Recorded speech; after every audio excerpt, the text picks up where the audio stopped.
여러분은 죽고 싶다는 생각을 해보신 적이 있으신가요? 5년 전 갑작스럽게 남편이 뇌출혈로 쓰러져 의식을 잃고 후 장기 입원하게 되면서 하루아침에 일상이 완전히 달라져 버렸습니다. 그때 저는 정말 죽고 싶다라는 생각을 했습니다. 지금도 그 상황을 생각하면 손이 떨려옵니다.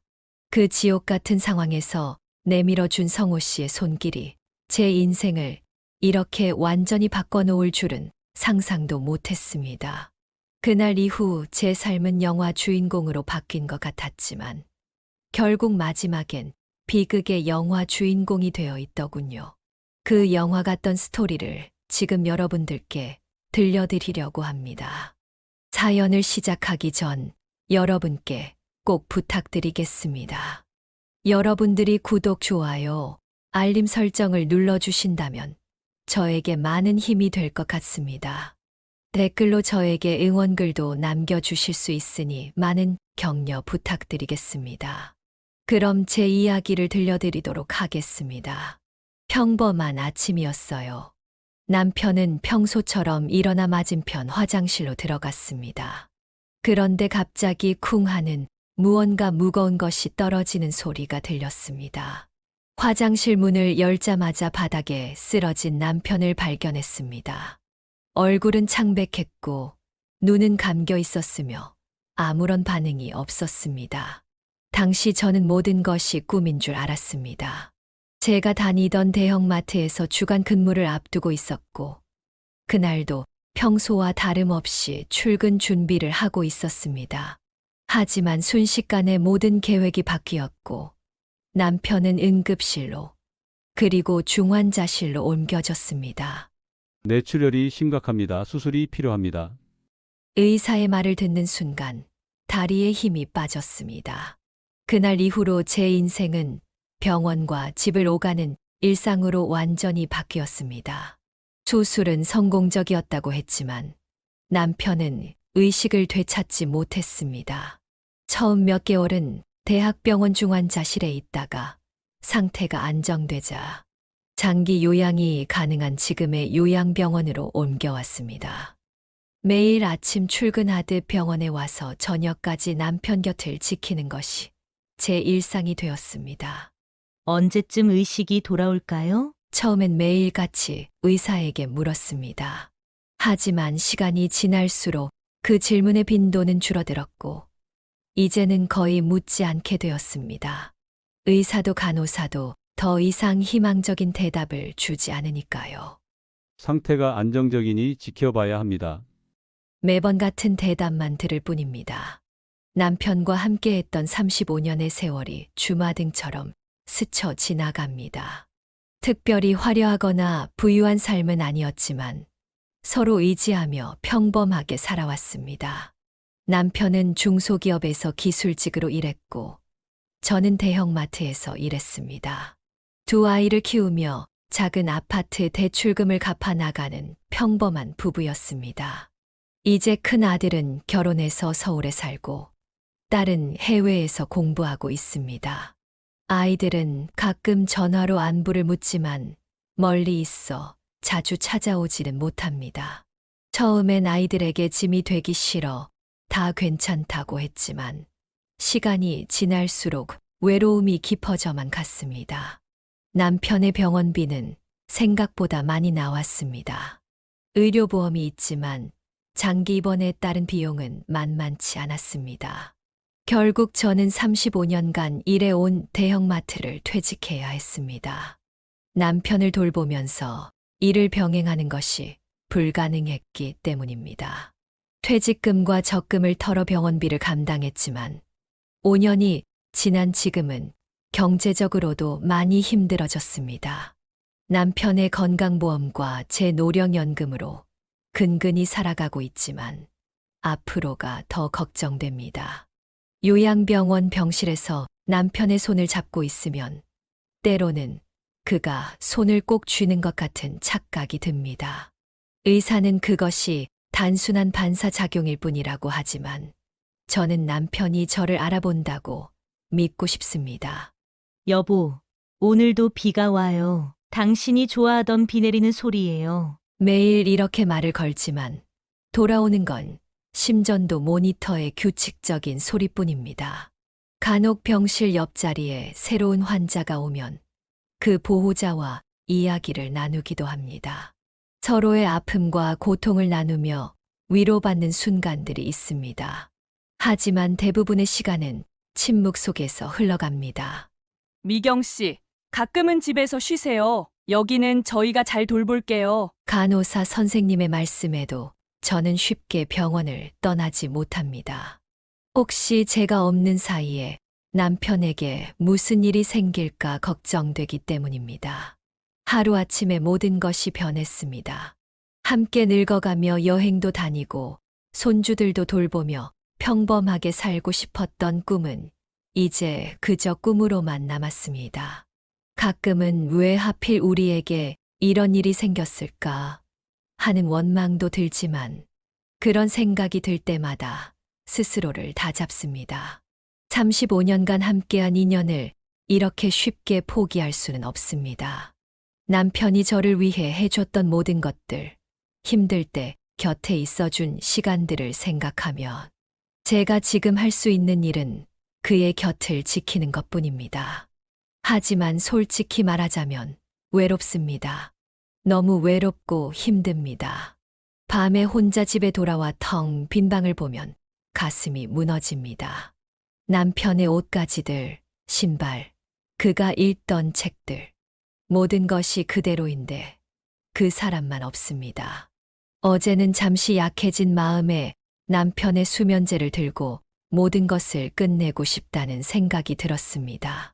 그러나 문득 그런 선택을 하면 누가 남편을 돌볼지 걱정되었고 또 아이들에게 또 다른 상처를 줄 것 같아 마음을 고쳐먹었습니다. 이제는 하루하루 버티는 것이 제 목표가 되었습니다. 오늘도 병원에 가서 남편의 손을 잡고 책을 읽어주고 그의 얼굴을 닦아주는 소소한 일상을 이어갑니다.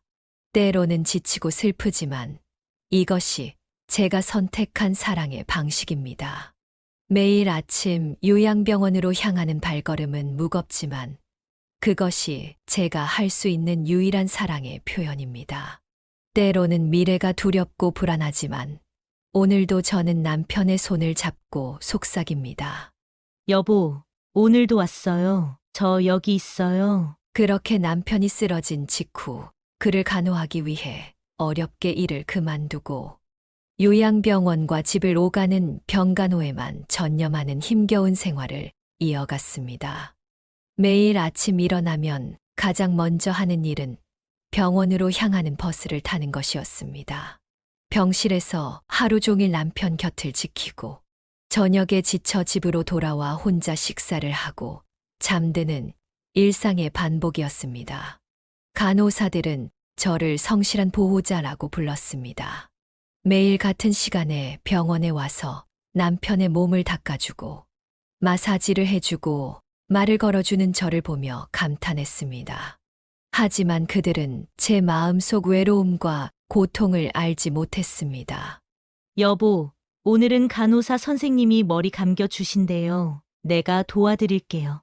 남편의 손을 잡고 하루에도 수십 번씩 말을 걸었지만 돌아오는 대답은 없었습니다. 그저 심전도 모니터의 규칙적인 소리만이 병실을 채웠습니다. 때로는 그 소리에 숨이 막힐 것 같았습니다. 하루하루가 무료하고 고독했습니다. 가끔은 같은 병실의 다른 환자 보호자들과 대화를 나누기도 했습니다. 서로의 아픔과 고통을 나누며 잠시나마 위로를 얻었지만 그것도 잠시뿐이었습니다. 모든 보호자들이 각자의 무거운 짐을 지고 있었으니까요. 밤에 홀로 집에 돌아와 텅 빈 거실에 앉아 있으면 외로움이 물밀듯이 밀려왔습니다. TV를 켜도 라디오를 들어도 그 공허함은 채워지지 않았습니다. 아이들은 각자의 삶을 살고 있었고 가끔 전화로 안부를 물어볼 뿐이었습니다. 엄마, 많이 힘들죠? 제가 서울에서 일 마무리되면 내려갈게요. 아들의 그 말을 몇 번이나 들었는지 모릅니다. 하지만 바쁜 현대 사회에서 자신의 일과 가정을 두고 부모를 돌보러 온다는 것이 얼마나 어려운지 저도 알고 있었습니다. 그래서 늘 괜찮아. 엄마는 잘 지내고 있어. 너희 일이나 잘해. 라고 대답했습니다. 그렇게 무료하고 고독한 나날을 보내던 중 따스한 봄이 찾아왔습니다. 5년 동안 계속된 병원과 집만 오가는 단조로운 일상에 작은 변화가 생긴 것은 봄꽃이 만개하던 4월의 어느 날이었습니다. 요양병원 1층 로비에 특별한 공지가 붙었습니다. 마음의 위로를 찾는 인문학 여행이라는 제목의 무료 강좌가 시작된다는 내용이었습니다. 처음에는 별 관심이 없었습니다. 그런 당이들은 제가 처한 현실적인 문제를 해결해 주지 못할 테니까요. 하지만 간호사 선생님이 권유하셨습니다. 미경 씨, 이번 강좌 한번 들어보세요. 여기 오래 계신 보호자분들 사이에서 반응이 아주 좋다고 해요. 그렇게 반신반의하는 마음으로 첫 항의에 참석했습니다. 병원 내 작은 세미나실은 저처럼 지친 표정에 보호자들로 꽉 차 있었습니다. 조용한 기대감 속에서 강사가 들어왔고 그 순간 처음으로 제 마음에 작은 파문이 일었습니다. 안녕하세요. 여러분, 제 이름은 박성우입니다. 오늘부터 함께 마음의 여행을 떠나보려고 합니다. 단정한 차림새의 64세 남성 박성우 씨는 부드러운 목소리로 자기 소개를 시작했습니다. 그는 전직 대학 교수였으며 10년 전 아내를 암으로 잃은 후 같은 상황에 처한 사람들을 위한 봉사활동을 하고 있다고 했습니다. 첫인상은 따뜻했습니다. 흰 머리가 섞인 단정한 머리, 깊게 팬 주름 속에서도 빛나는 눈빛, 그리고 무엇보다 진심이 느껴지는 미소가 인상적이었습니다. 그날의 주제는 상실과 함께 살아가기였습니다. 그는 자신의 경험을 솔직하게 나누었습니다. 아내의 투병, 그녀를 떠나보낸 슬픔, 그리고 그 이후 허망한 시간들. 마치 제 이야기를 듣는 것 같았습니다. 비록 제 남편은 세상을 떠난 것은 아니지만 일상에서의 그의 부재는 비슷한 상실감을 안겨주었으니까요.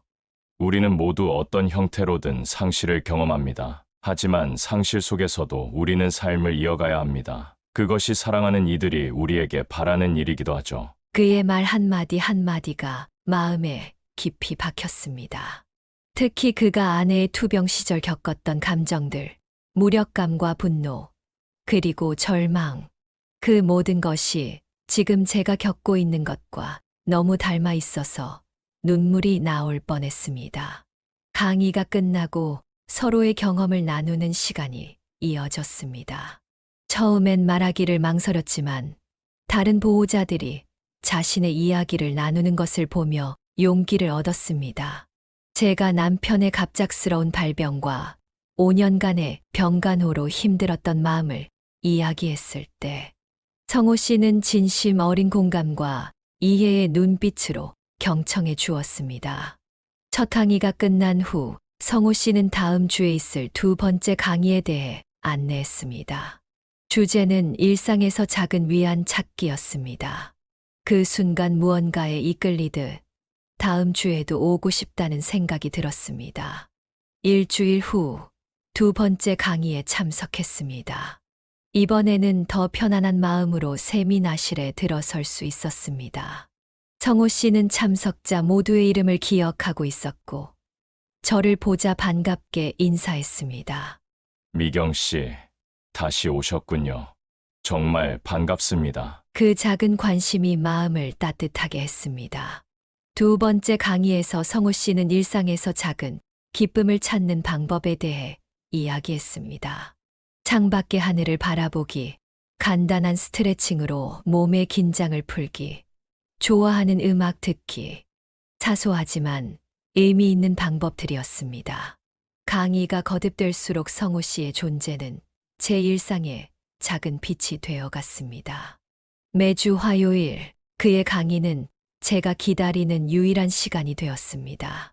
성호 씨는 늘 강의 전후로 시간을 내어 참석자들 한 명 한 명과 대화를 나누었고 저 역시 그와의 짧은 대화 시간을 소중히 여겼습니다.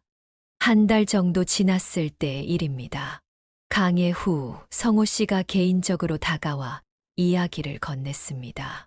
미경 씨, 오늘 강의 어떠셨어요? 혹시 커피 한잔 하면서 좀 더 이야기 나눌 시간 있으세요? 병원 내 작은 카페에서 우리는 처음으로 단둘이 대화를 나누게 되었습니다. 그는 제 남편의 상태와 앞으로의 치료 계획에 대해 물었고 진심 어린 관심을 보였습니다. 대화 중에 그가 말했습니다. 제가 아내를 간병할 때 가장 힘들었던 것은 외로움이었어요. 주변에 사람들은 많지만 정작 내 마음을 나눌 수 있는 사람은 없었죠. 그 말이 가슴에 와닿았습니다. 바로 제가 지금 느끼고 있는 감정이었으니까요. 그렇게 우리는 비슷한 경험을 가진 사람들로서 서로의 이야기에 깊이 공감하며 대화를 이어갔습니다. 그 후로 성호 씨는 종종 남편의 병실에도 들러 짧게 안부를 물었습니다. 때로는 제가 잠시 자리를 비울 때 남편 곁을 지켜주기도 했습니다. 그의 배려심과 따뜻함은 점점 더 제 마음속으로 스며들었습니다. 어느 날 성호 씨가 병실을 방문했을 때 저는 그가 남편과 이야기하는 모습을 문 밖에서 지켜보았습니다. 안녕하세요. 김 선생님. 오늘은 밖에 벚꽃이 정말 아름답게 피었습니다. 나중에 좋아지시면 함께 구경 가시죠. 의식 없는 남편에게 마치 대화가 가능한 것처럼 정성껏 말을 건네는 모습이 너무나 감동적이었습니다. 대부분의 사람들은 혼수 상태의 환자에게는 말을 걸지 않거나 형식적인 인사만 하곤 했으니까요. 그렇게 봄이 깊어가면서 저는 점점 성호 씨에게 마음이 끌리고 있다는 것을 깨달았습니다. 그것은 단순한 호감이 아니라 오랜 시간 메말랐던 제 마음에 내리는 봄비 같은 감정이었습니다. 제가 병실 밖에서 잠시나마 웃음을 되찾을 수 있게 해주는 소중한 존재였습니다. 하지만 동시에 죄책감도 들었습니다. 남편이 아직 이 세상에 있는데 다른 남자에게 마음이 가는 것이 옳은 일일까? 그럼에도 불구하고 성호 씨와의 만남은 제게 작은 행복을 가져다 주었습니다. 오랜만에 누군가와 진심으로 소통하는 느낌, 이해받고 있다는 안도감, 그리고 무엇보다 다시 여자로서 존재하고 있다는 사실을 느끼게 해주었습니다. 성호 씨는 늘 적절한 거리를 유지하며 깊은 배려심을 보여주었습니다. 그는 결코 제 상황을 이용하거나 선을 넘는 행동을 하지 않았습니다. 그저 같은 아픔을 겪은 사람으로서 제게 위로와 힘이 되어주고자 했을 뿐입니다. 인문학 강좌가 끝날 무렵 박성호 선생님은 저에게 특별한 제안을 하셨습니다. 강의실을 나서는 저를 따라오더니 조심스럽게 말씀하셨습니다. 미경 씨, 혹시 시간 되시면 제가 운영하는 독서 모임에 한번 참여해 보시겠어요? 병간호로 지친 분들의 마음을 돌보는데 독서만큼 좋은 것이 없더라고요. 처음엔 망설였습니다. 다른 활동을 한다는 것이 남편에 대한 배신처럼 느껴졌습니다. 5년 동안 병실과 집만 오가던 저에게 새로운 사람들을 만나는 것은 상상도 할 수 없는 일이었습니다. 게다가 요즘 같은 시대에 낯선 남자의 제안을 받아들이는 것이 조심스럽기도 했습니다. 죄송해요. 제가 병간호 때문에 시간이 없어서. 조심스럽게 거절했지만 성호 씨는 아무렇지 않게 권유했습니다. 매주 목요일 오후 3시부터 5시까지예요. 병원에서 도보로 10분 거리에 있는 가을 카페에서 모이고 있어요. 언제든 편하실 때 오셔도 됩니다. 부담 갖지 마시고요. 그 말을 듣고 돌아오는 길에 많은 생각이 들었습니다. 지난 5년간 저는 오직 남편만 바라보며 살았습니다.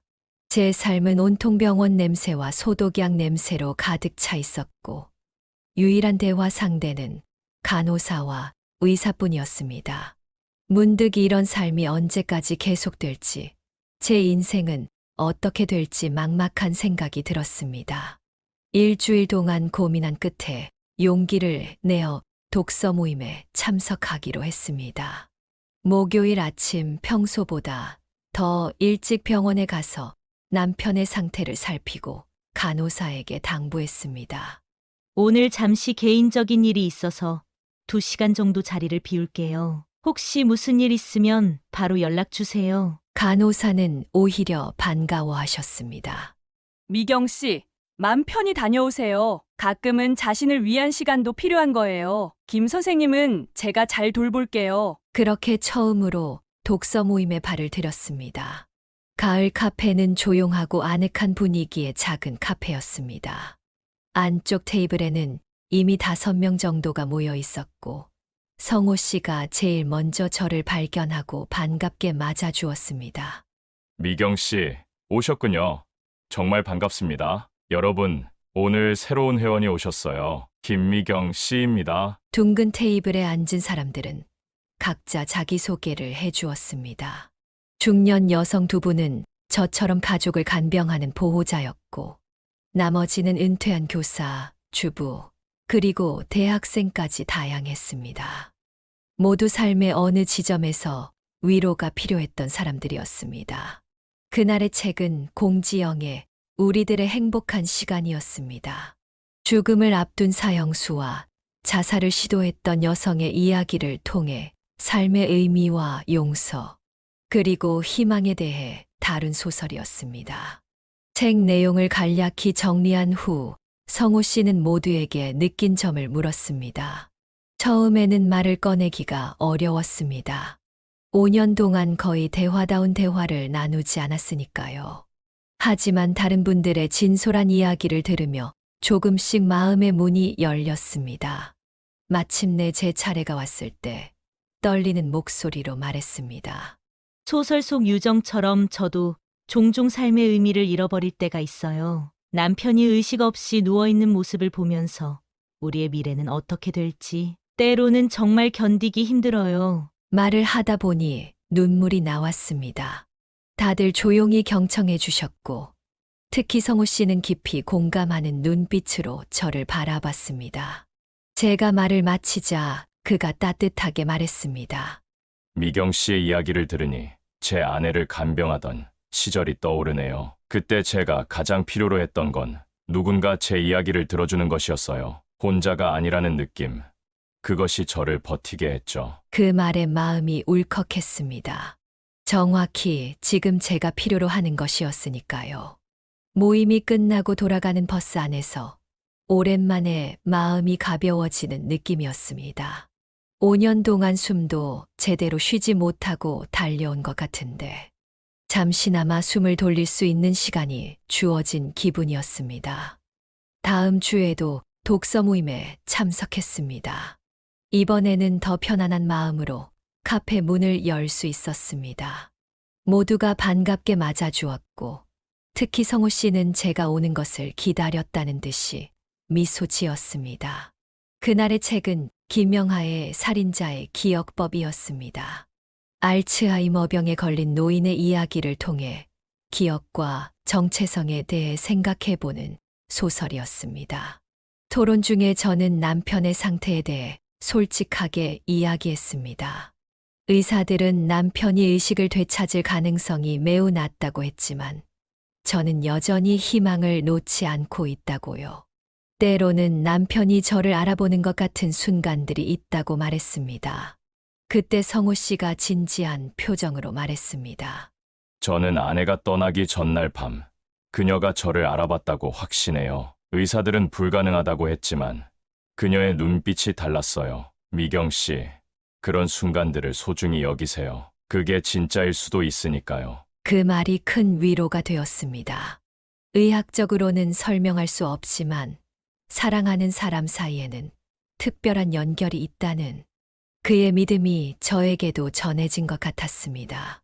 그렇게 매주 목요일은 제가 기다리는 특별한 날이 되었습니다. 아침에 일어나면 먼저 남편의 병원을 찾아가 점심 식사까지 함께하고, 오후에는 독서 모임에 참석했습니다. 그곳에서 만나는 사람들은 각자의 아픔과 고통을 안고 있었지만 책을 통해 서로 위로하고 힘을 얻었습니다. 한 달이 지나자 저는 조금씩 변화하고 있었습니다.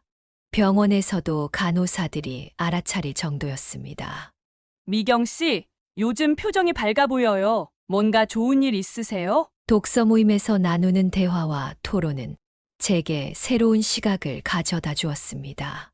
책 속 인물들의 삶을 통해 제 상황을 객관적으로 바라볼 수 있게 되었고, 다른 사람들의 경험을 들으며 제가 혼자가 아니라는 위안을 얻었습니다. 특히 성호 씨의 존재는 제게 큰 힘이 되었습니다. 그는 결코 선을 넘거나 부적절한 행동을 하지 않았습니다. 오히려 제가 남편을 더 잘 이해하고 간병할 수 있도록 조언해주고 제 자신을 돌보는 방법을 알려주었습니다. 그렇게 시간이 흐르면서 저는 독서 모임에서 받았던 스트레스를 함께 나누고 위로받으면서 오랜만에 편안하고 행복한 감정을 느끼게 되었습니다. 5년 만에 처음으로 제가 아내나 간병인이 아닌 한 사람의 김미경으로 존재할 수 있는 시간이었습니다. 여름이 지나고 가을이 시작될 무렵 9월의 마지막 독서 모임 날이었습니다. 가을 카페의 창가에 모여 앉아 현기영의 순이 삼촌을 읽은 소감을 나누고 있었습니다. 제주 4.3 사건을 배경으로 한 이 소설은 우리 모두에게 깊은 인상을 남겼습니다. 특히 역사적 비극 속에서도 인간의 존엄과 회복에 대한 이야기는 각자의 상처를 안고 살아가는 우리에게 큰 울림을 주었습니다. 토론이 활발하게 이어지던 중 성호 씨가 특별한 제안을 했습니다.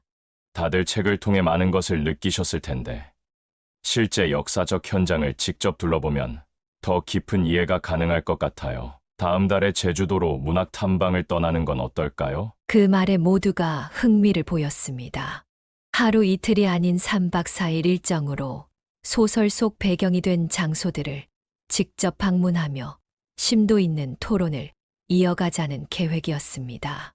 참가 여부는 자유롭게 결정하라고 했지만 대부분의 회원들이 긍정적인 반응을 보였습니다.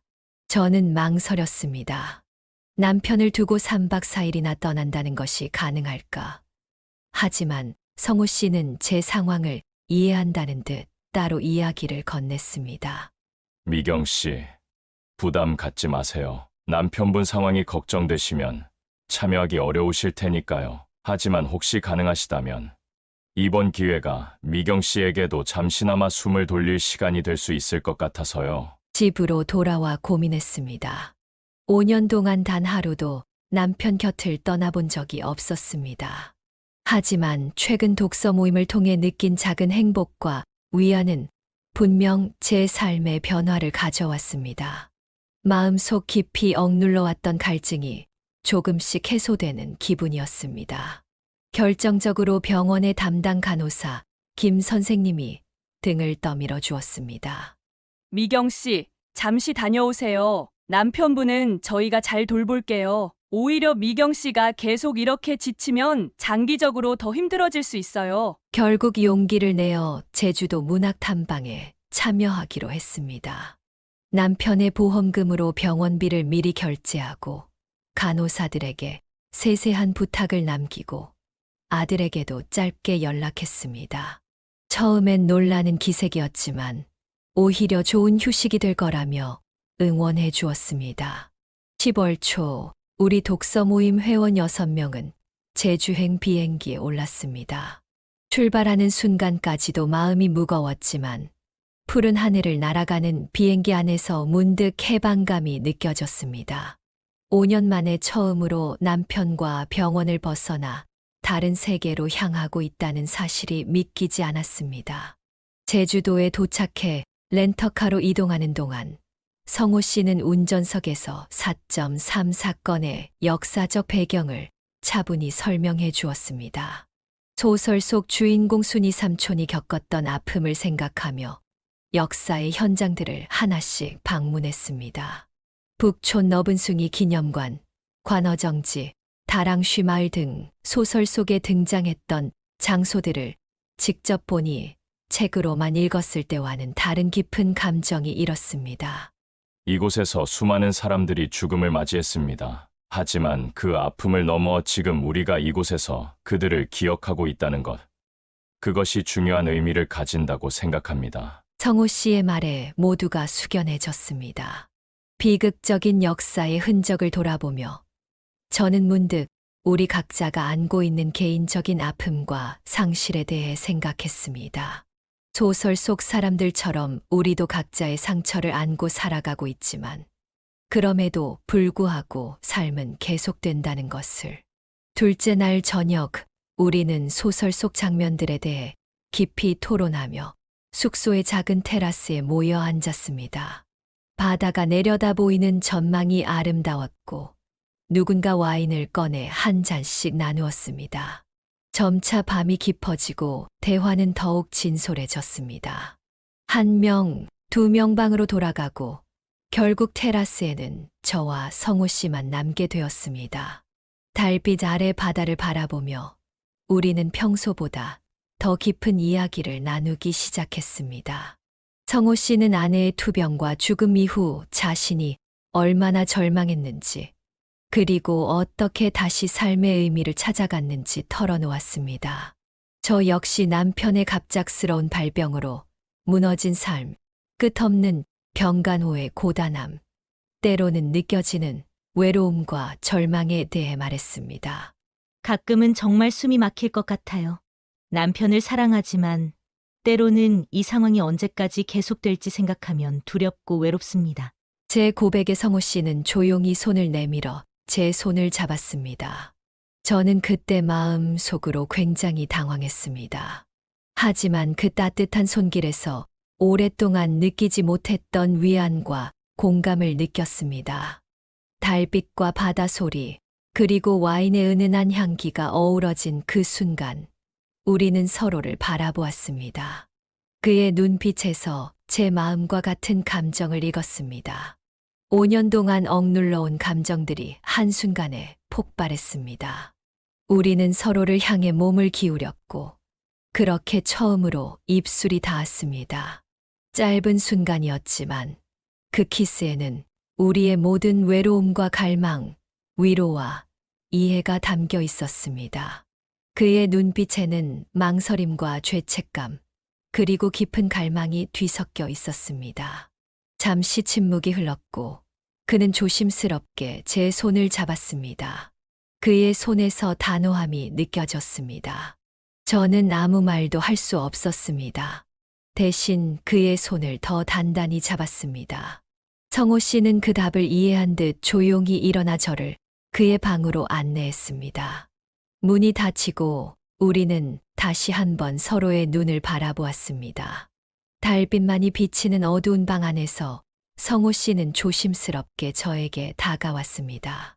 그의 손이 제 뺨을 부드럽게 쓰다듬었고 입술이 제 이마에 닿았습니다. 그 부드러운 접촉에 온몸이 떨려왔습니다. 괜찮으세요? 그가 속삭였습니다. 저는 고개를 끄덕였고 성호 씨는 천천히 저를 침대로 이끌었습니다. 그의 모든 행동은 조심스럽고 배려가 담겨 있었습니다. 오랜 시간 누군가의 사랑스러운 터치를 느끼지 못했던 저에게 그의 부드러운 손길은 마치 오아시스와 같았습니다. 성호 씨의 입술이 제 입술을 향해 내려왔고 우리는 깊은 키스를 나누었습니다. 그의 손은 제 몸을 탐험하듯 천천히 움직였고 오랫동안 잊고 있었던 감각들이 하나둘 깨어났습니다. 그는 모든 과정에서 제 반응을 살피며 진행했고 그 세심함의 마음이 더욱 열렸습니다.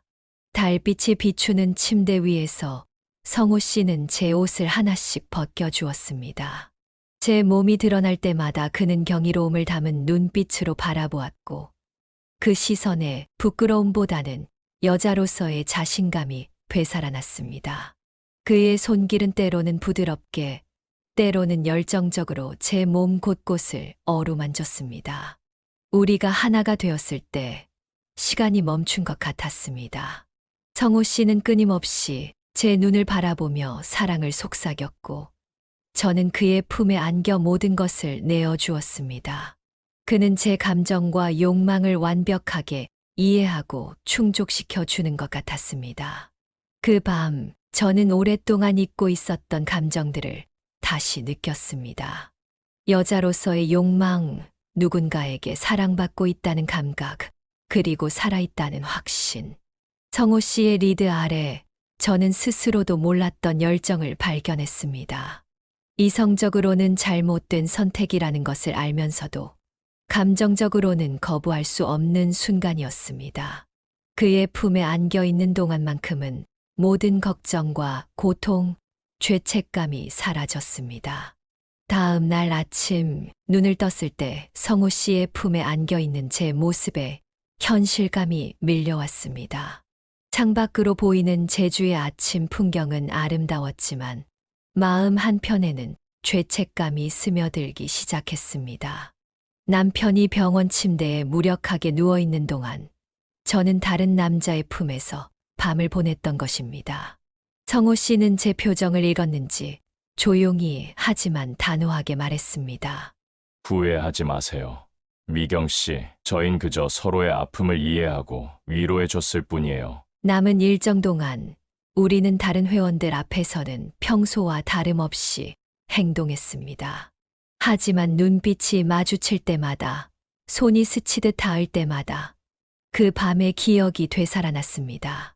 제주도에서의 마지막 밤, 우리는 다시 한번 서로의 품에 안겼고 깊은 감정을 나누었습니다. 서울로 돌아오는 비행기 안에서 저는 이제 어떻게 해야 할지 고민했습니다. 그것이 단지 여행 중의 일시적인 감정이었는지 아니면 계속 이어나갈 관계인지. 하지만 성호 씨의 진지한 눈빛을 보며 저는 이미 결정을 내렸다는 것을 깨달았습니다. 선을 넘어버린 그 순간부터 저는 이미 돌아올 수 없는 강을 건넌 것이었습니다. 제주도에서 돌아온 후 저는 마치 다른 사람이 된 것 같았습니다. 겉으로는 이전과 똑같이 매일 병원을 찾아 남편을 간병했지만 내면에서는 뜨거운 불꽃이 타오르고 있었습니다. 성호 씨와의 관계는 제주도에서 끝나지 않았습니다. 오히려 그곳에서의 경험은 새로운 시작에 불과했습니다. 독서 모임은 계속되었고 모임이 끝난 후에는 성호 씨와 함께 조용한 카페나 그의 아파트에서 시간을 보냈습니다. 우리는 철저히 비밀을 유지했습니다. 독서 모임 회원들 중 아무도 우리 관계를 눈치채지 못했고 병원 관계자들도 마찬가지였습니다. 남편의 상태가 안정적이라는 이유로 가끔은 하루나 이틀 개인적인 일로 병원에 가지 않을 때도 있었습니다. 그 시간은 모두 성호 씨와 함께 했습니다. 성호 씨는 모든 것이 완벽했습니다. 성호 씨는 제가 경험해 본 적 없는 깊은 이해와 공감을 보여주었고 그의 따뜻한 품은 5년간의 고독을 씻어내는 것 같았습니다. 우리는 서로에게 기대어 웃고 울고 사랑을 나누었습니다. 하지만 시간이 흐를수록 죄책감이 커져갔습니다. 특히 병원에서 남편의 얼굴을 볼 때마다 가슴이 찢어지는 듯한 고통이 밀려왔습니다. 의식 없이 누워있는 남편을 바라보며 제가 다른 남자의 품에 안겨 있었다는 사실이 너무나 부끄러웠습니다. 때로는 남편이 모든 것을 알고 있지만 말할 수 없는 것은 아닐까 하는 두려움에 시달리기도 했습니다. 여보, 미안해요. 정말 미안해요. 병실에서 남편의 손을 잡고 흐느끼는 날이 많아졌습니다. 그러면서도 성호 씨에게 향하는 마음을 멈출 수 없었습니다. 그것은 마치 두 개의 다른 세계를 오가는 것 같았습니다. 병원의 미경과 성호 씨와 함께할 때의 미경은 완전히 다른 사람 같았습니다. 밤마다 잠들기 전 괴로운 양심의 가책으로 몸부림쳤습니다. 성호 씨를 포기해야 할까? 하지만 그러면 또다시 그 고독한 병간호의 나날로 돌아가야 합니다. 성호 씨와의 관계를 이어갈까? 그렇다면 남편에 대한 배신감을 어떻게 감당해야 할까? 무엇이 옳은 선택인지 알 수 없었습니다. 어느 날 오랜 친구 수진과 점심을 먹게 되었습니다. 수진은 대학 시절부터 알고 지낸 친구로 저희 상황을 가장 잘 이해하는 사람 중 하나였습니다.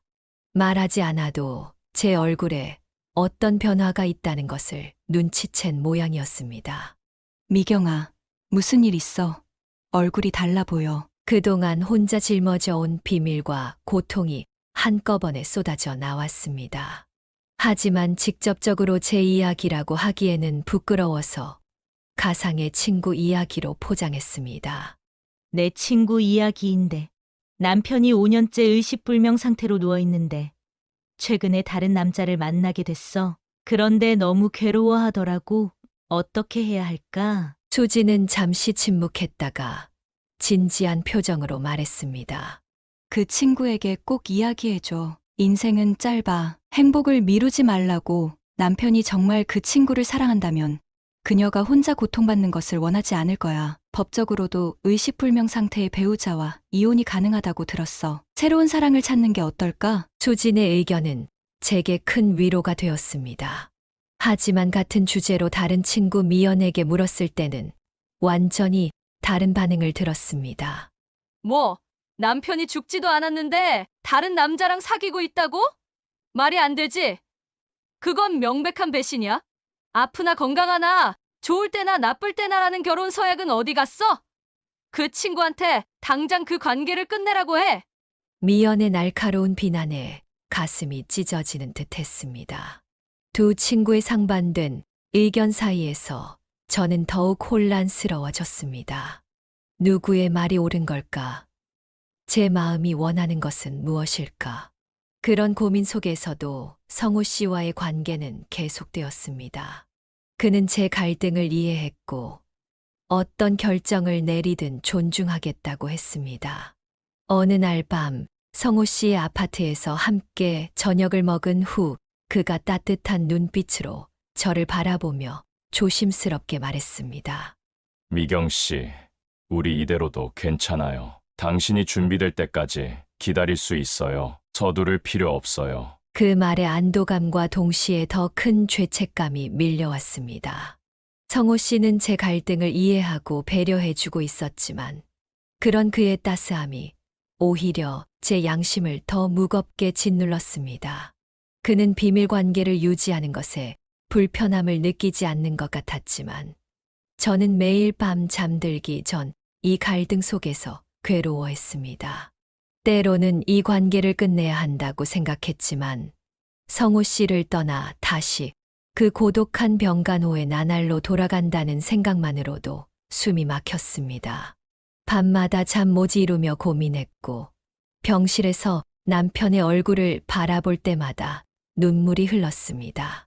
성호 씨를 만날 때마다 행복했지만 그 행복 뒤에는 항상 죄책감이 따라왔습니다. 결국 모든 것을 정리하기 위해 저는 법적인 조언을 구하기로 결심했습니다. 법적 조언을 구하기 위해 저는 오랜 지인이었던 정 변호사를 찾아갔습니다. 망설이다가 용기를 내어 제 상황을 모두 털어놓았습니다. 남편의 의식불명 상태, 성호 씨와의 관계, 그리고 제 마음속 끝없는 갈등까지. 정 변호사는 놀랍게도 판단 없이 제 이야기를 경청해 주었습니다.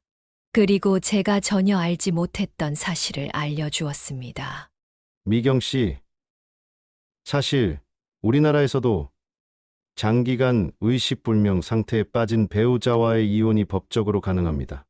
민법상 의식불명, 기타 사유로 인한 장기간의 부재는 이혼 사유에 해당될 수 있어요. 그 말을 듣는 순간 마음 한켠에 작은 불빛이 켜지는 것 같았습니다.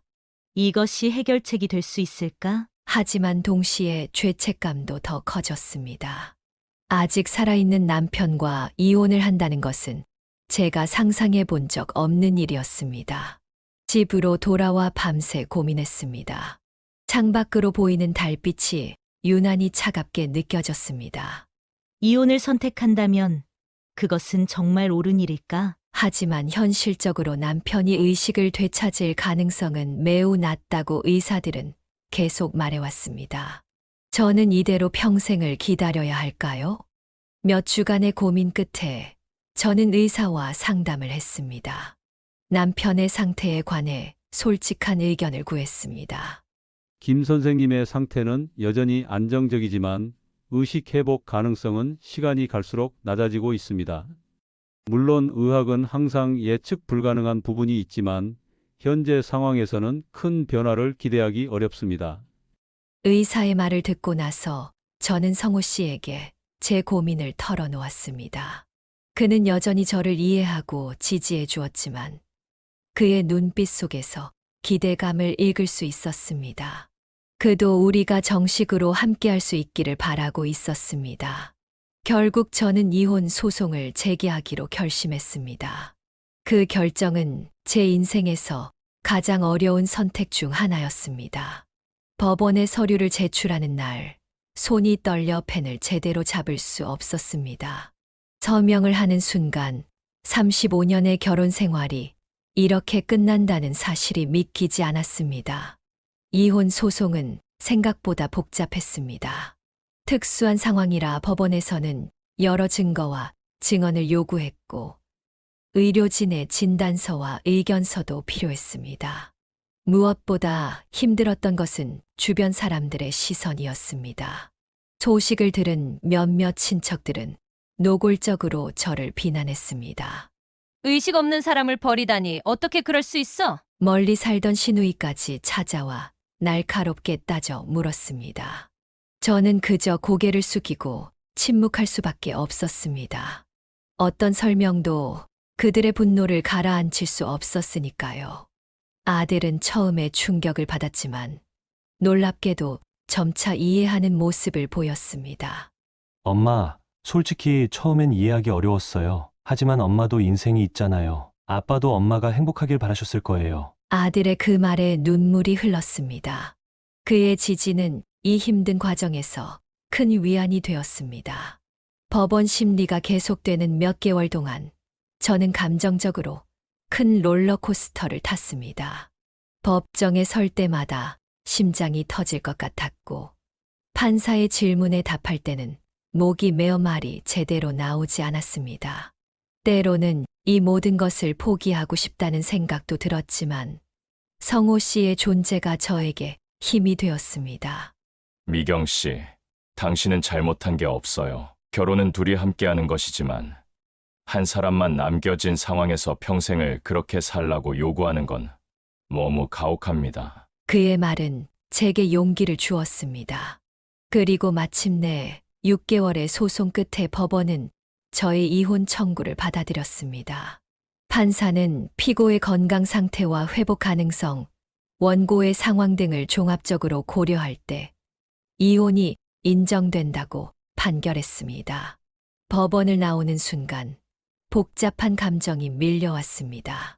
안도감과 슬픔, 죄책감과 해방감이 뒤섞였습니다. 35년간의 결혼 생활이 공식적으로 끝난 것입니다. 한편으로는 남편에게 미안한 마음이 컸지만 다른 한편으로는 앞으로의 삶에 대한 기대도 있었습니다. 물론 이혼 후에도 저는 여전히 전 남편을 정기적으로 방문했습니다. 그가 저에게 더 이상 법적 배우자는 아니었지만 오랜 세월 함께한 인연이자 소중한 사람임에는 변함이 없었기 때문입니다. 간호사들은 이런 저의 모습에 감탄했습니다. 미경 씨는 정말 대단하세요. 법적으로는 이혼했지만 이렇게 꾸준히 찾아오시다니. 이혼 후 처음으로 성호 씨와 공개적으로 만날 수 있게 되었습니다. 더 이상 숨거나 거짓말을 할 필요가 없어졌습니다. 독서 모임 회원들에게 우리의 관계를 밝혔고 대부분은 축하해 주었습니다. 성호 씨의 집에 편하게 머무를 수 있었고 함께 영화를 보거나 여행을 갈 수도 있었습니다. 그렇게 저는 5년 만에 새로운 삶을 시작했습니다.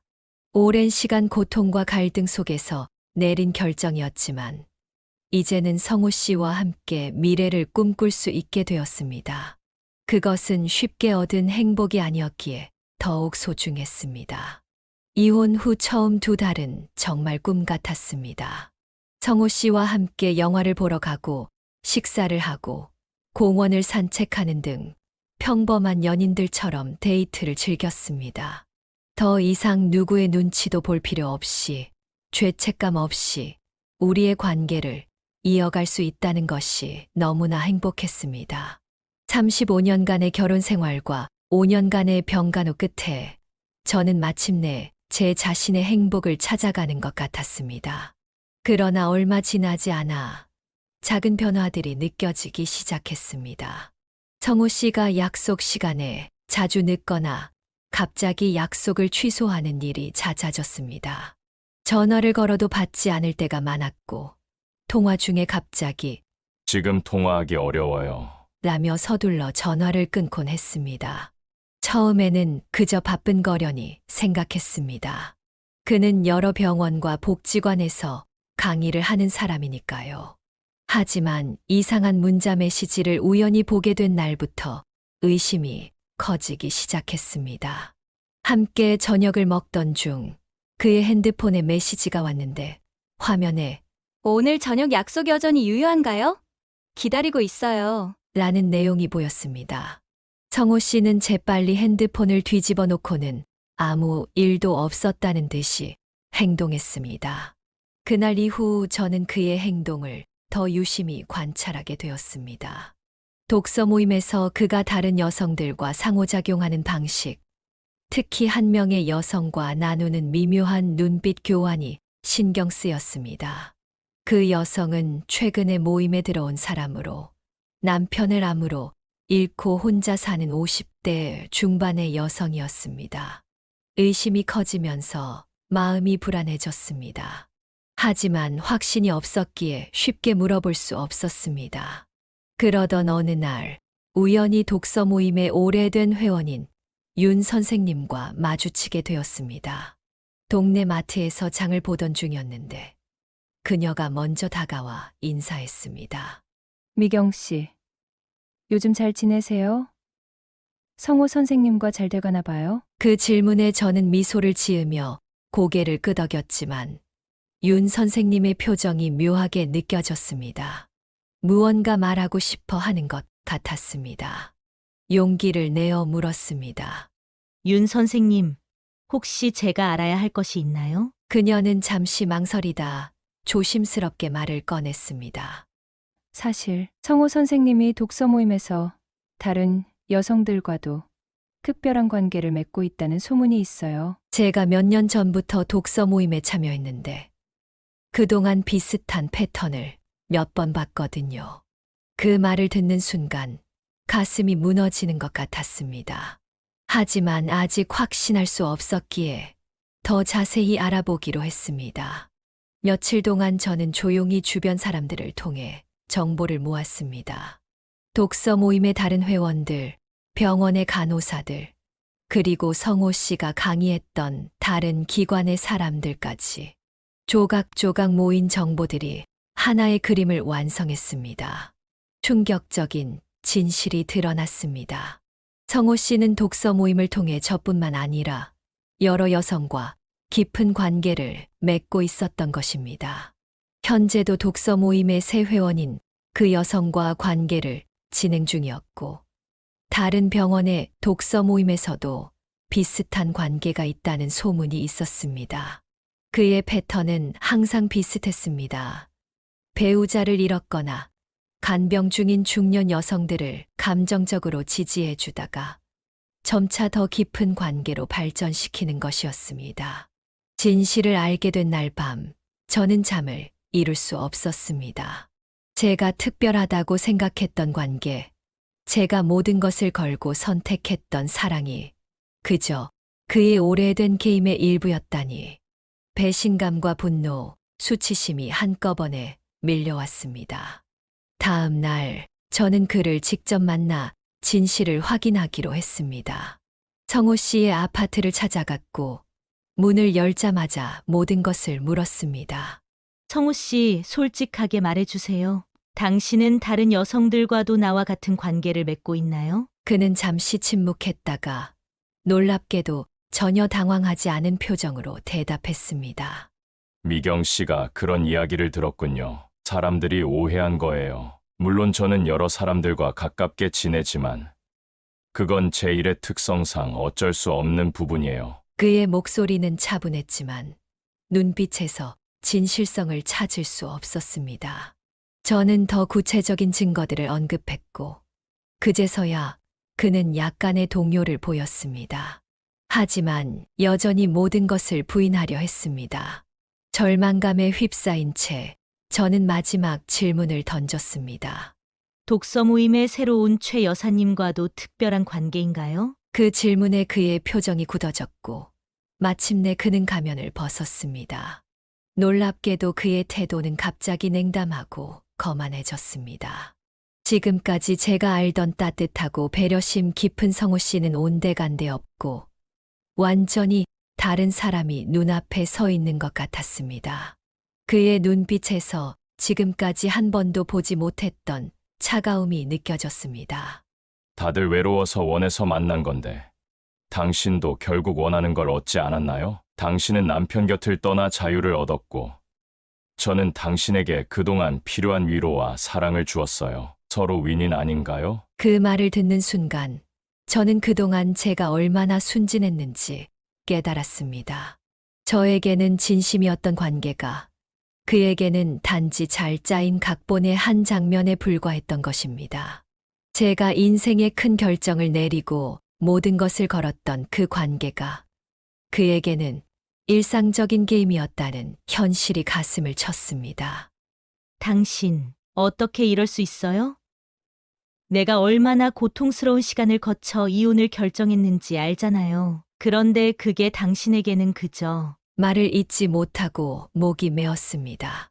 눈물이 볼을 타고 흘렀지만 그는 전혀 동요하지 않았습니다. 오히려 가벼운 한숨을 내쉬며 말했습니다. 미경 씨, 이런 반응은 예상했어요. 하지만 솔직히 말하면 당신도 즐거웠잖아요? 5년 동안 병간호로 지쳐 있었던 당신에게 저는 새로운 활력이 되어 주었고 당신도 그걸 원했어요. 내가 당신만 특별하게 대해줄 거라고 생각한 건 당신의 오해였을 뿐이에요. 그의 말 한마디 한마디가 칼처럼 가슴을 파고들었습니다. 제가 그토록 소중히 여겼던 추억들, 그가 건네준 위로의 말들, 함께했던 시간들, 모든 것이 가식이었다는 생각에 숨이 막혔습니다. 그럼 제주도에서는 그때도 당신은 연기를 한 거예요? 떨리는 목소리로 물었지만 이미 답은 알고 있었습니다. 그는 어깨를 으쓱하며 미소를 지었습니다. 그 미소가 이제는 얼마나 가식적으로 보이는지, 어떻게 그 따뜻해 보이는 눈빛 뒤에 이런 냉혹함이 숨어 있었는지 믿기지 않았습니다. 당신만 그런 경험을 한 것도 아니에요. 사람들은 모두 위로가 필요하고 특히 당신처럼 오랫동안 병간호를 하며 외로웠던 분들은 더 쉽게 마음을 열죠. 그걸 나쁘게 볼 필요는 없어요. 그냥 서로 필요한 것을 주고받은 관계였을 뿐이니까요. 그의 태연한 말투에 분노가 치밀었습니다.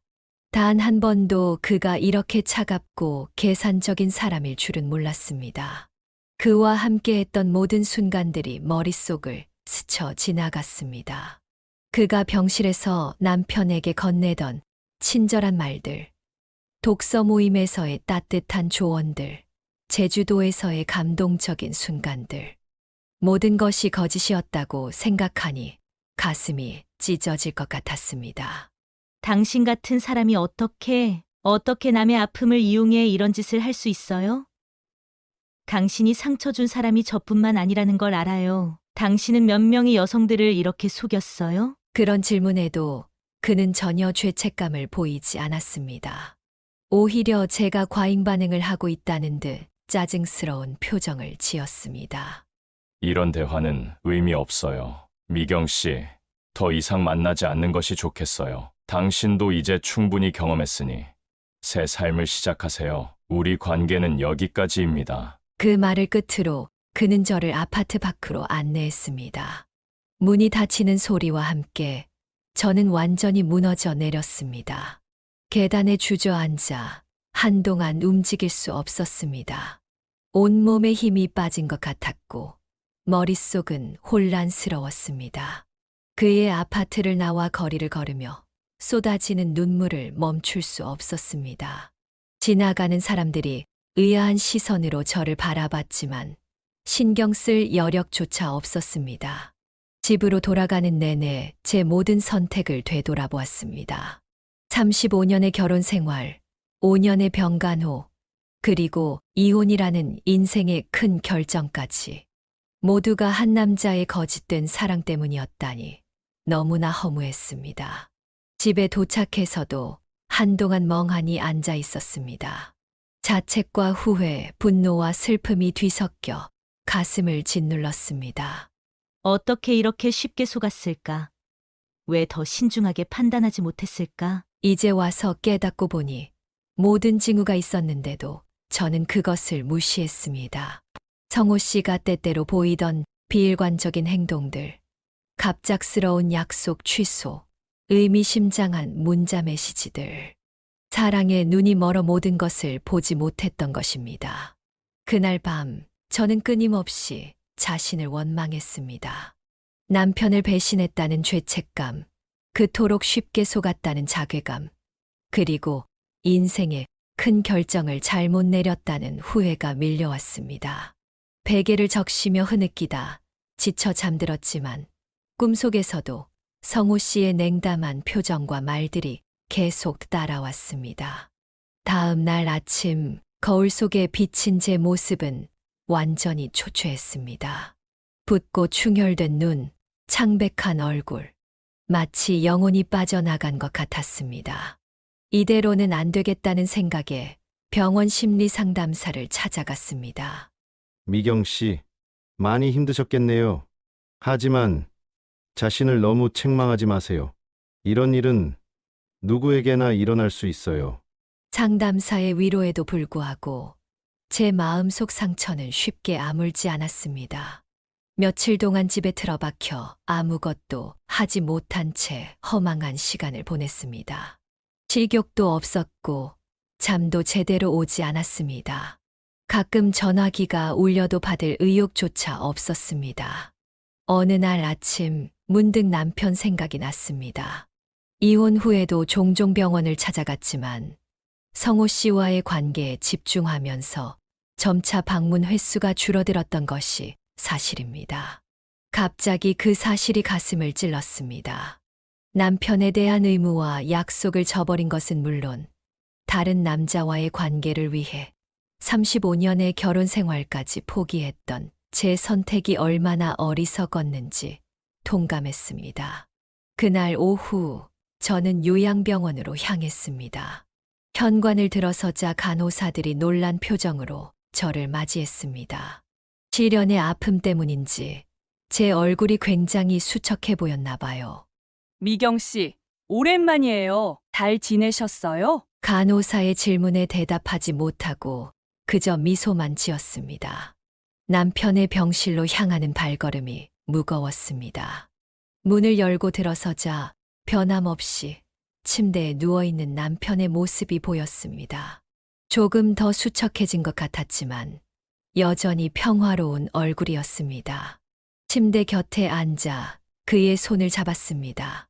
따뜻했던 예전과 달리 이제는 차갑고 마른 손이 제 손 안에 놓였습니다. 그 순간 참았던 눈물이 폭포처럼 쏟아졌습니다. 여보, 미안해요. 정말 미안해요. 흐느끼며 남편의 손에 제 얼굴을 묻었습니다. 그동안 저지른 잘못들, 한순간의 감정에 휩쓸려 내린 결정들, 그리고 남편을 배신했다는 죄책감이 한꺼번에 밀려왔습니다. 다시 돌아왔어요. 이제 떠나지 않을게요. 당신 곁에 있을게요. 그날부터 저는 다시 병원 생활을 시작했습니다. 법적으로는 이미 헤어진 사이였지만 그것은 단지 서류상의 관계일 뿐이었습니다. 35년간 함께한 인연은 종이 한 장으로 끊어질 수 없는 것이었습니다. 매일 아침 일찍 병원에 도착해 밤늦게까지 남편 곁을 지켰습니다. 이전보다 더욱 성실하게 간병했습니다. 남편의 몸을 닦아주고 마사지를 해주고 책을 읽어주며 대화를 나누었습니다.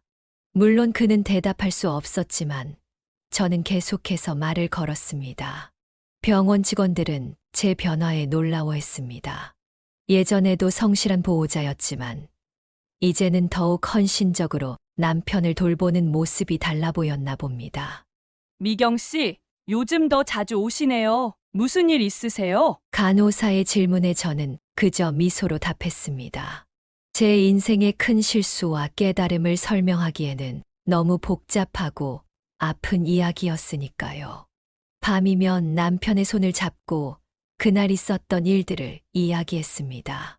하루 종일 무엇을 했는지, 병원 정원의 꽃들이 어떻게 피었는지, 창밖으로 본 하늘이 얼마나 맑았는지, 그리고 가끔은 제가 저지른 잘못에 대해 진심 어린 사과를 전했습니다.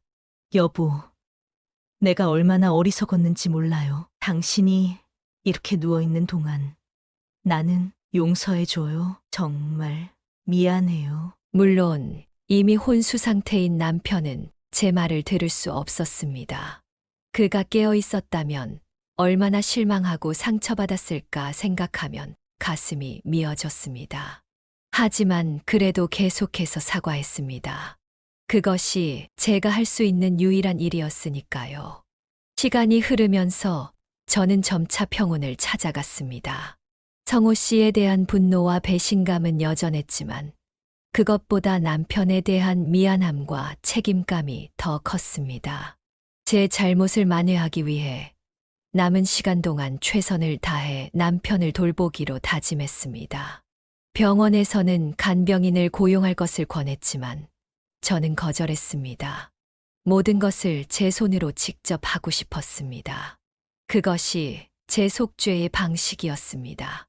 밤에는 병실의 작은 간이 침대에서 잠을 청했고 필요할 때마다 일어나 남편의 상태를 확인했습니다. 어느 날 담당 의사가 저를 찾아왔습니다. 미경 씨, 김 선생님의 상태가 점점 악화되고 있어요. 장기 기능이 서서히 저하되고 있습니다. 마음의 준비를 하시는 게 좋을 것 같습니다. 그 말을 듣는 순간 세상이 무너지는 것 같았습니다. 남편과 다시 화해하고 제대로 사과할 시간이 얼마 남지 않았다는 사실에 절망감이 밀려왔습니다. 그날 밤 저는 남편의 손을 꼭 붙잡고 밤새 울었습니다.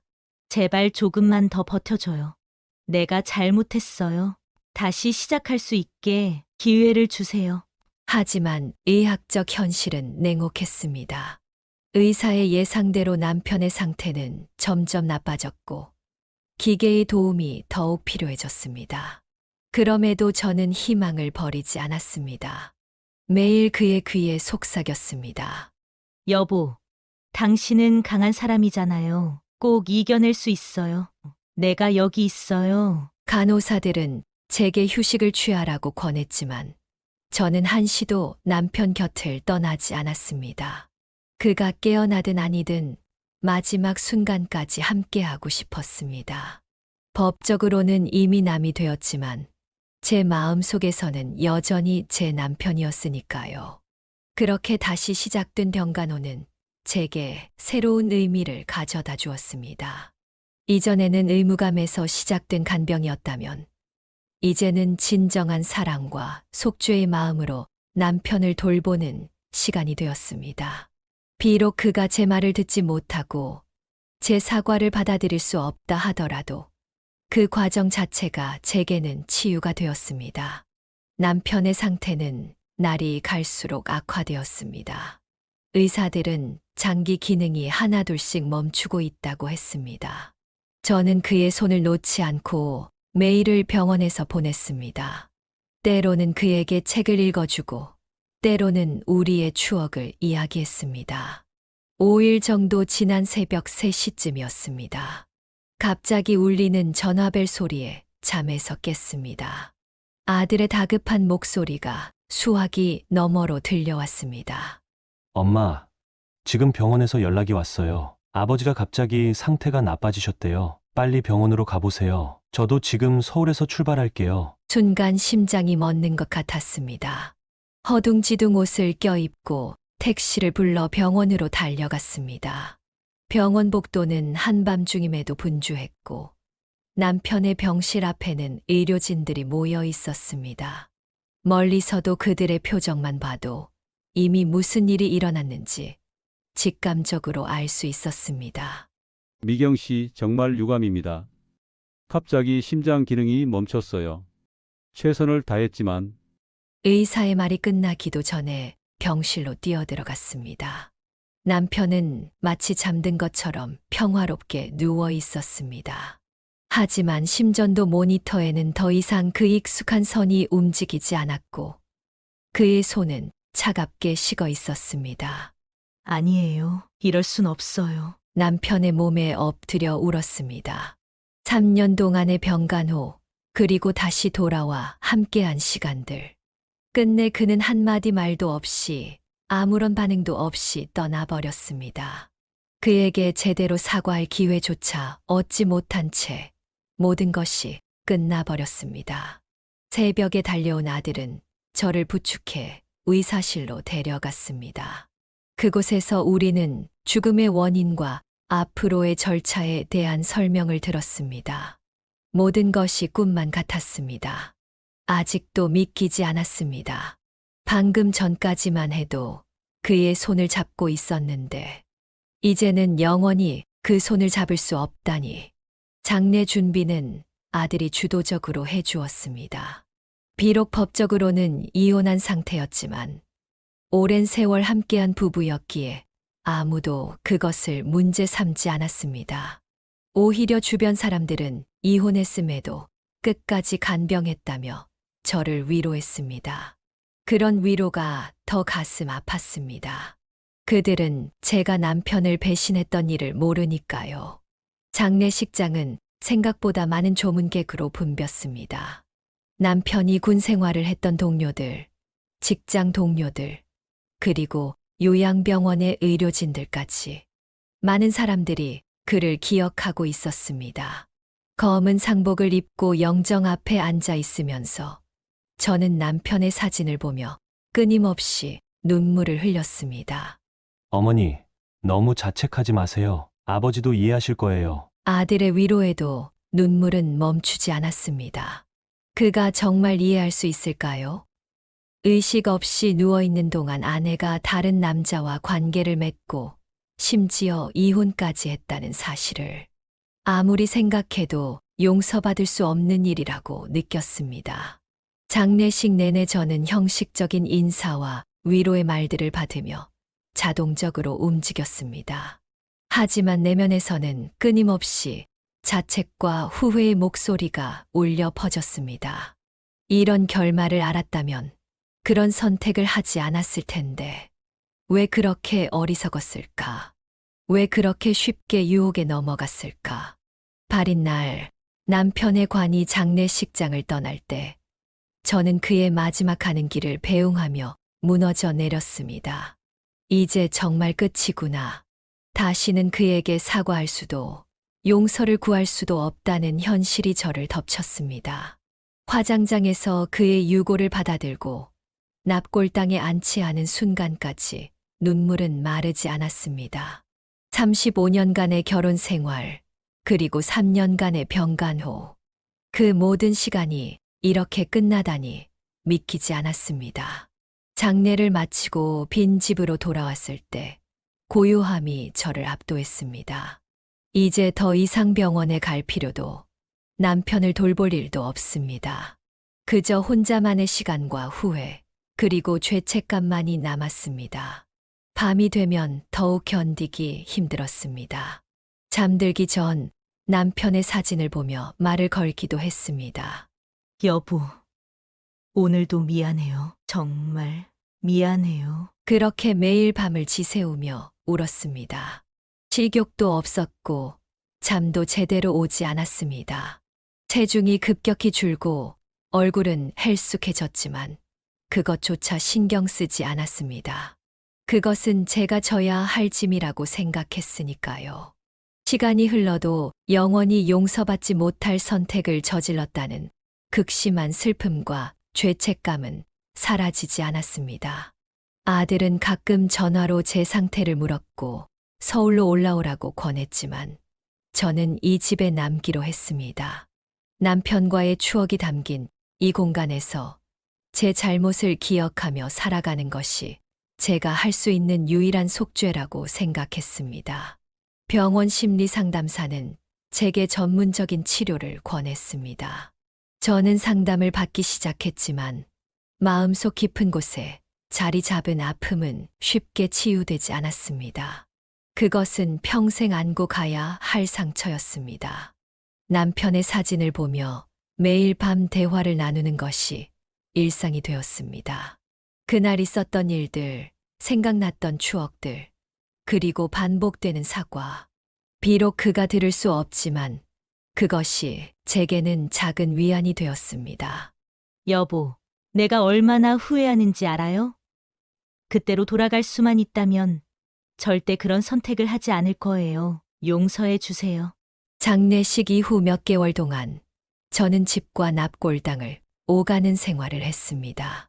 사람들은 점차 잊어갔지만 저에게 그 상처는 날이 갈수록 더 깊어지는 것 같았습니다.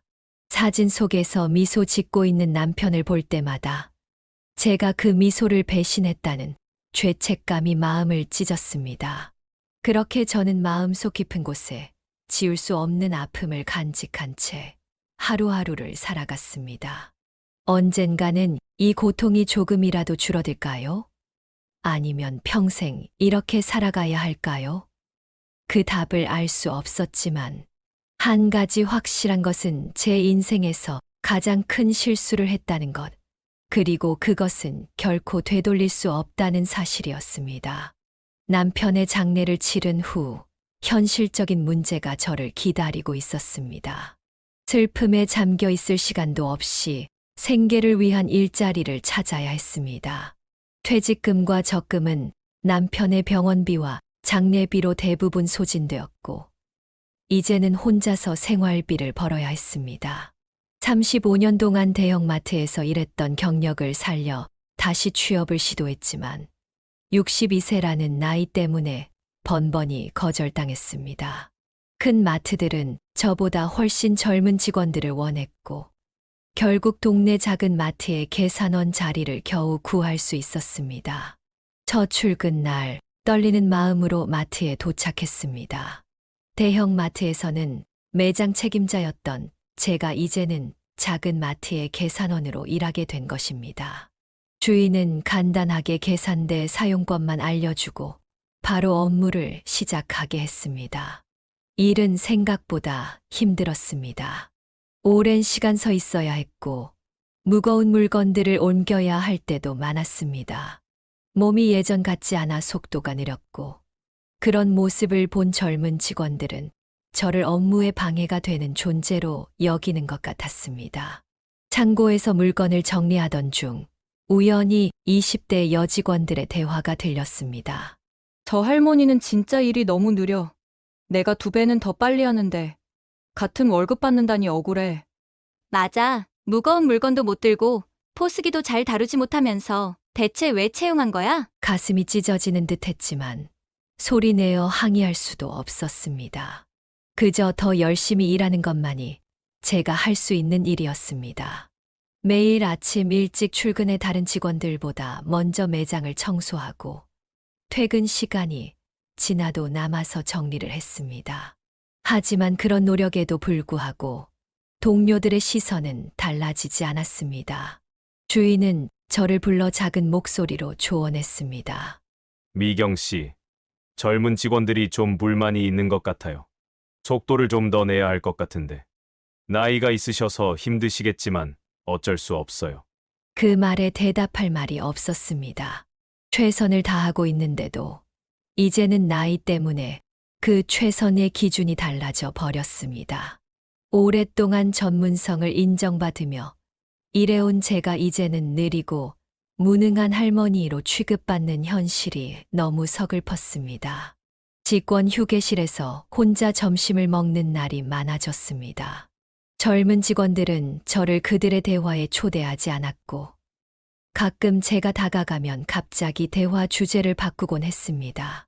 뒤에서는 할머니라고 부르면서 제 흉내를 내며 웃는 소리도 들었습니다. 모르는 척하고 넘어갔지만 매번 가슴 한 구석이 아팠습니다. 하지만 생계를 위해 계속 일해야 했습니다. 매일 아침 일찍 일어나 마트로 향했고 저녁 늦게 지친 몸을 이끌고 집으로 돌아왔습니다.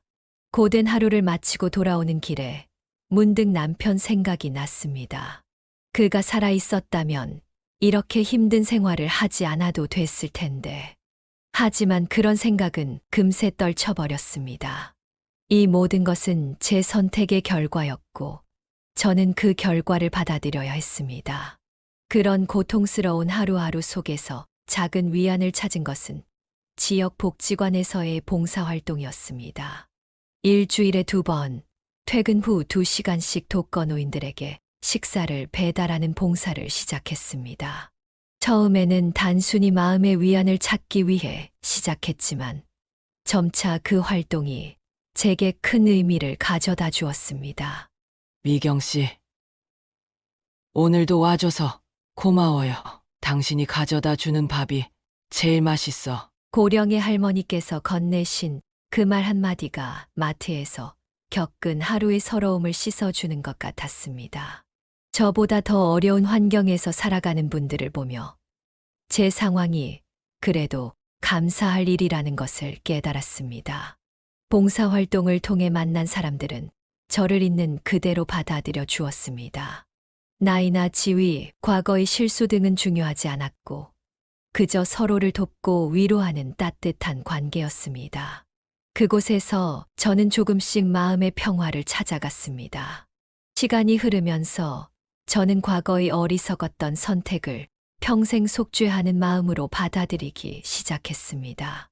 성호 씨와의 불륜, 남편과의 이혼, 그 모든 것이 한순간의 감정에 휩쓸려 내린 잘못된 결정이었지만 이제는 그 실수를 통해 배우고 남은 생을 더 의미 있게 살아가고자 했습니다. 지나간 일은 바꿀 수 없어요. 하지만 앞으로의 삶은 달라질 수 있어요. 미경 씨가 지금 하고 있는 봉사활동처럼 다른 사람들을 돕는 것이 스스로를 용서하는 방법이 될 수 있어요. 복지관 선생님의 말씀이 큰 위로가 되었습니다. 그래서 저는 남편을 기리며 조용하고 담담하게 살아가기로 다짐했습니다. 매월 납골당을 찾아 남편과 대화를 나누고 그가 좋아했던 음식을 차려 제사를 지냈습니다. 시간이 지날수록 극심한 죄책감은 조금씩 누그러들었고 대신 그를 기억하고 존중하는 마음으로 채워졌습니다. 마트에서의 힘든 일과 봉사활동을 병행하며 저는 하루하루를 소중하게 여기게 되었습니다. 과거를 후회하기보다는 현재에 충실하고 남은 생을 의미 있게 살아가는 것이 진정한 속죄라고 생각했습니다. 봉사활동을 하면서 알게 된 한 노인분께서 제게 해주신 말씀이 가슴에 깊이 남았습니다. 우리 모두 실수를 하며 살아가는 거야. 중요한 건 그 실수 때문에 주저앉지 않고 다시 일어서는 용기야. 그 말씀처럼 저는 쓰러지지 않고 다시 일어서기 위해 노력했습니다.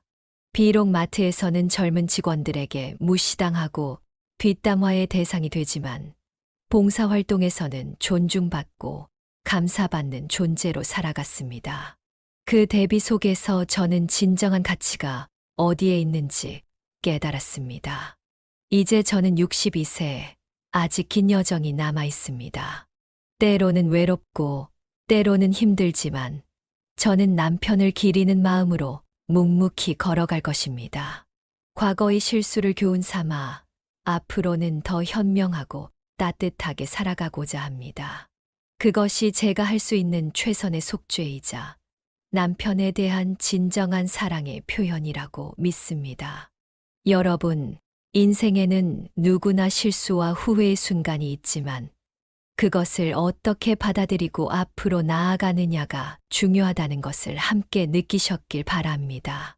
제 이야기가 마음에 와닿으셨다면 구독과 좋아요, 그리고 알림 설정을 눌러주시면 큰 힘이 됩니다. 구독과 좋아요는 모두 무료이니 부담 없이 눌러주세요.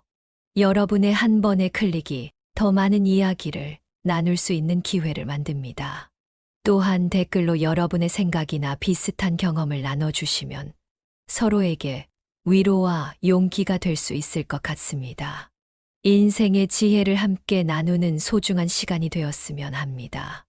다음에 더 의미 있는 이야기로 찾아뵙겠습니다. 지금까지 인생의 후반부를 이야기하다 지혜사연이었습니다. 끝까지 들어주셔서 진심으로